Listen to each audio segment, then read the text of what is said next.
Picture this. It's 2003. Think the VMAs, okay, the Video Music Awards, 2003. What happened?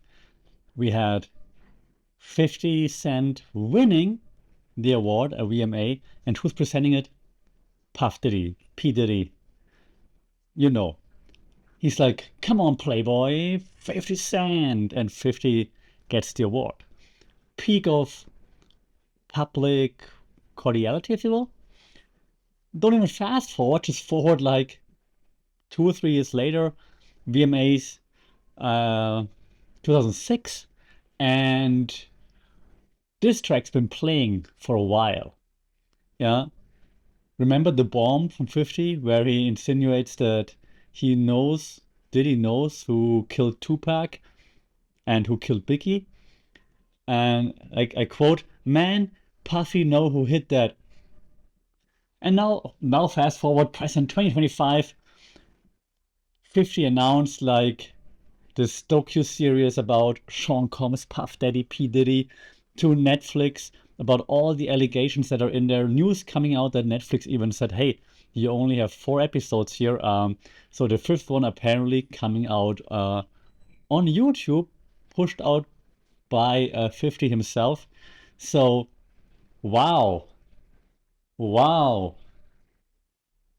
wow.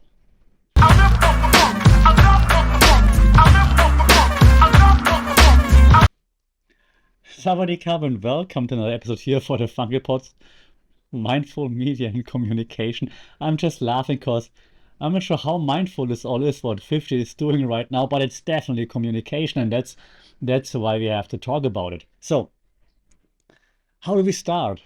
Because there's so much to unpack. Like for 20 years, this whole thing that's been going on right now was like an open secret, and it's crazy to say it's been basically 20 years.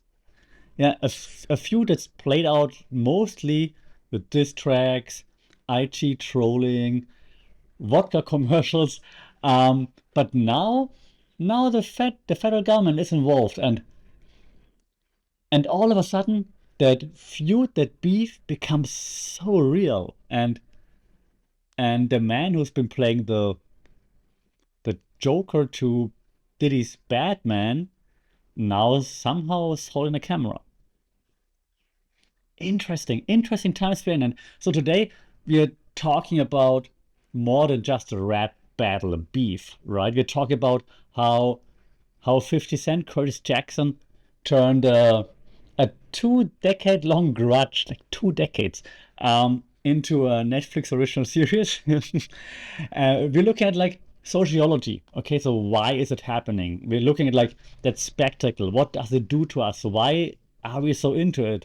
We're looking at the weaponization of social media and what happens when culture's biggest troll, 50, becomes somehow its most reliable narrator. Yeah, for 20 years we thought, 50 just trolling, and now it's like, damn, he was right all along. Insane. So, next 20 minutes or so, grab your popcorn and your Effen vodka. This is Reckoning right here on the pod.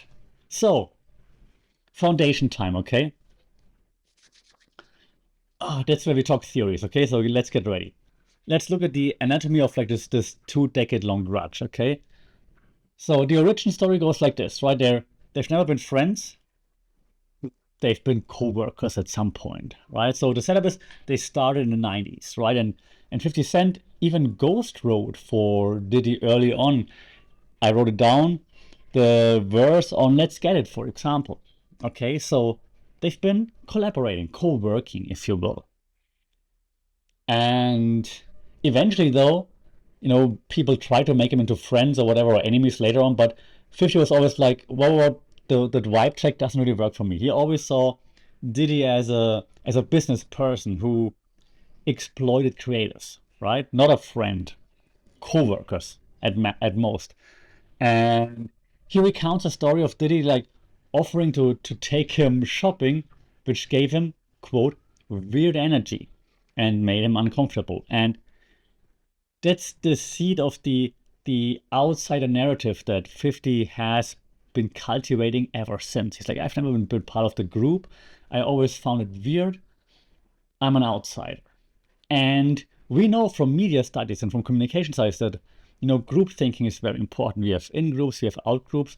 And if you see yourself as someone in the out group that doesn't belong to that group, you're like, okay, that in group over there, they're the weird ones. They're the bad ones. And I mean, 20 years later, he was right. All right. But like group dynamics, very important when it comes to communication, how we perceive ourselves.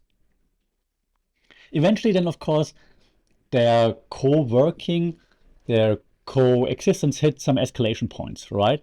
So let me get the dates. In 2005, 50 claims that Diddy blocked the rapper Mase, who had a cool song together, by the way, from signing with the G Unit, by demanding, like, again, checking the stats, a crazy amount of $2 million for his contract. So 50 called Diddy a sucker, quote, for all of that. And so then that's where, also makes sense, right? You have businesses growing next to each other. Of course, you're kind of like confrontational. But then in 2006, the feud goes way more nuclear because 50 released The Bomb, right? The track that implied that Diddy was involved in the murder of Biggie.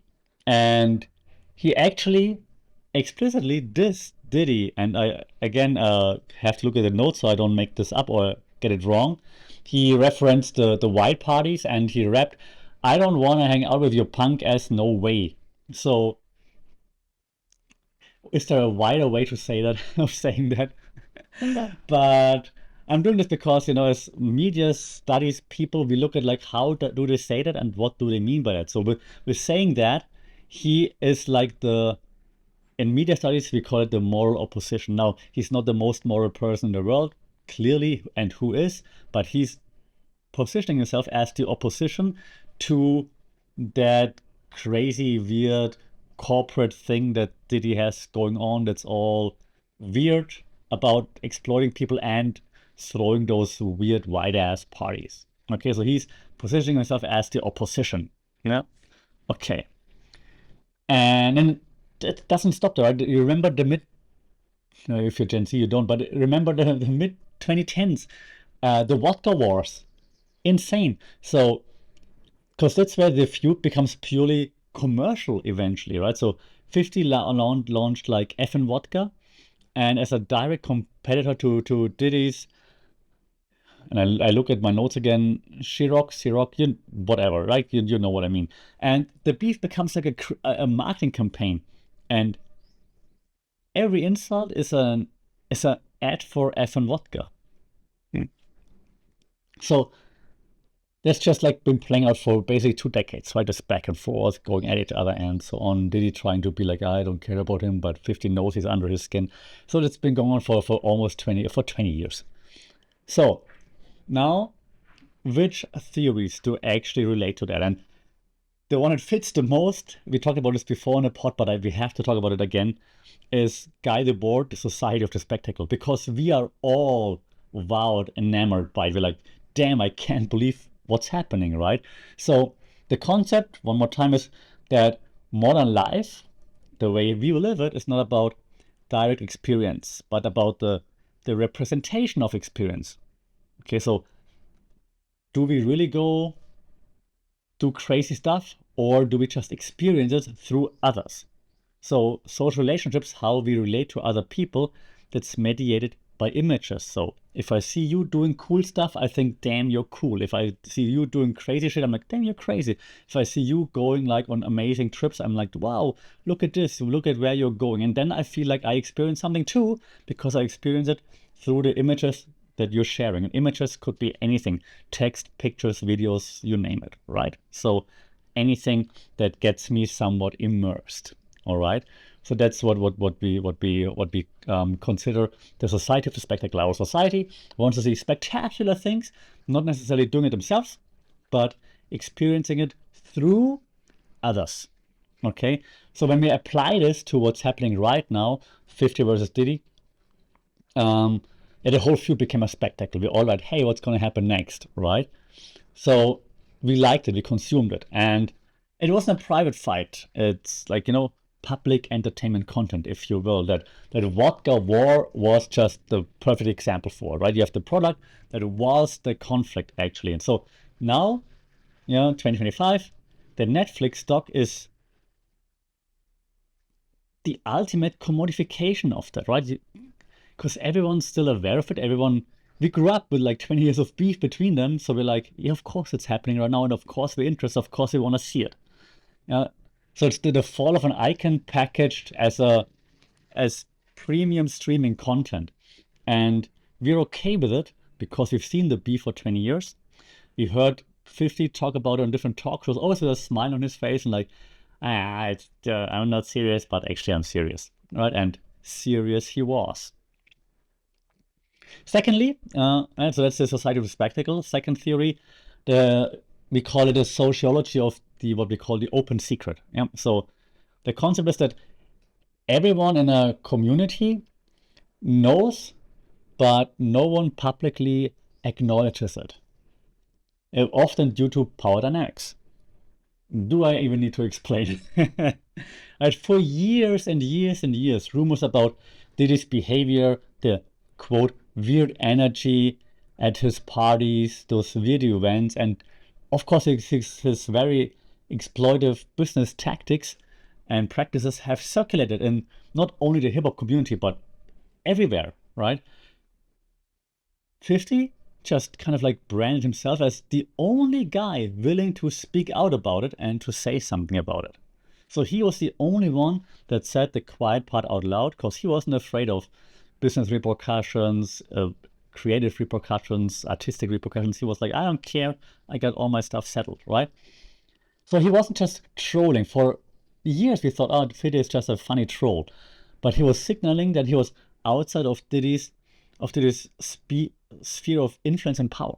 It's like Diddy can't touch me. That's why I can troll. That's why I can say the quiet part out loud. That's why I'm saying what I'm saying, because come try to get at me. Right? There's a famous quote that it's not from 50, but it would fit here. Your arms are just too short to box with God. I don't know why I thought about that, but that's probably how Diddy must feel right now, right? So when those federal charges dropped eventually, 50's 20 years of trolling were recontextualized as truth-telling. So he wasn't just making fun, he was telling us what's happening all along. And he was right, he was right, he was right, he was right. So now you wonder, what else was he right about? And let's dive a little bit deeper into like what 50's role actually is, because he's basically the narrator of the collapse of Diddy, right? And this signals a crazy power shift, because before Diddy was the gatekeeper, Diddy was the guy, right? The mogul at the center of the hip hop industry. 50 was the outsider throwing rocks like, hey, you suck, hey, come on. Yeah, throwing rocks at a throne or at the castle. And they would just, ricochet off, who cares? But now, with Diddy facing all those charges and, being away for a while, not long enough, allegedly, his power is shattered, right? Diddy's power is gone. And so now 50, in the meantime, has transitioned into this successful TV mogul, content mogul, whatever. He's everywhere, right? Giving interviews on ABC, which is also another power move, of course. So the power universe changed. Yeah, 50 playing the long game again. And while we're at it, it's not just the media empires. He's also, of course, weaponizing social media to an extent that's just amazing, because his IG trolling was relentless. And you're like, okay, it's funny. Then after a while, you're like, come on, 50, it's enough now. It's enough. Like, come again, 50 again. But now you're like, damn, yeah, good on you for not stopping, because you are telling the truth. And he used humor, he used memes, he used news, screenshots, everything he could to keep Diddy's alleged misdeeds in public consciousness. He wouldn't let anything go. Yeah, he wouldn't let the news cycle move on, what happened so often. So he was really good at making sure we will always remember. We're not letting go of it. So every post about Diddy's legal troubles, 50 was there. Victory lap film, but also 50 in the comments every single time. So he positioned himself as the person who like knew it all along. And the ultimate power move, right, then came, of course, now with that Netflix documentary. Yeah, it's like the FU to Diddy. Because he's not just commenting on his downfall, on Diddy's downfall. He's producing, he's producing the definitive narrative of Diddy's downfall for the whole world to see on the world's biggest streaming platform. He's not just narrating the story, he's producing the story. He's controlling the story. There should be a documentary about 50 bringing this all together. That'd be awesome. He has stated that proceeds will go to support victims of sexual assault, which is amazing, of course. So which adds another layer of moral high ground to it, right? So it's not just like I'm taking your money, I'm taking money from your downfall, I'm making money from your downfall. I'm actually helping others that need help. So your downfall is helping those in need. This is crazy full circle moment for the whole story, for 50, for Diddy. Everything and everybody caught in between, and just shows that playing the long game pays off in the end. And that's just something that I think we're not appreciative enough, not aware of enough. Because right now we are always going for instant satisfaction, instant success. We want things right now, right now, right now. And 50 was like, I know what I know. I know I'm right. And I'm not letting go. I'm not being distracted. I'll stick to my guns. And eventually, it's going to pay off. And pay off it did, and it does. So, to recap, right, I'd say that this whole thing, it's a story about power. It's just how power shifts. It's a story about branding, right? How do you position yourself? It's how the digital age that we're in allows an individual with lots of help, of course, but to dismantle a legacy through persistent public warfare. And you would think Diddy is bulletproof. Diddy thought he's bulletproof. And 50, with lots of bullets, proved he's not. Right, so 50 played the long game. He turned a personal dislike into a lucrative, sure, but also into a cultural defining narrative. And the whole hip-hop culture is changing because of that. Just imagine the impact Diddy had, and now this all is being rewritten. It's crazy. So we're watching the documentary produced by a man who has hated the subject for 20 years. Is it journalism? Is it revenge porn? Or is it just the inevitable final act of a culture that's consumed by spectacle? And so the line here between justice and entertainment has never been blurry, of course. And 50 Cent's holding a remote and having a really good time. So, what do you think? Is 50 Cent the truth teller? Is 50 Cent the ultimate opportunist? No offense to Edge, the R-rated superstar. Yeah, how do you feel about it? Does this intervene with how we think about Diddy? Is it fair? Should there be more about it? Do we need 50 to look into the Epstein files as well? Let me know, shout out in the comments, because I'm very intrigued. I'm very, yeah, I think intrigued is the best word. I'm intrigued to see what's happening, what's coming out of this. Do I like the doc itself? I think, I don't know, it's very Netflix-y, so make of it what you will. Do I like that something like this is happening? I think that's probably a good thing. Do we need more of that? Who knows? So shout in the comment, what do you think about 50? Should he do more? Yeah, should he get his hands on Epstein files, on whatever else we need clarity about? Until then, stay safe, take care. If you can, take the moral high ground and don't piss off 50 Cent. Sorry, you can't.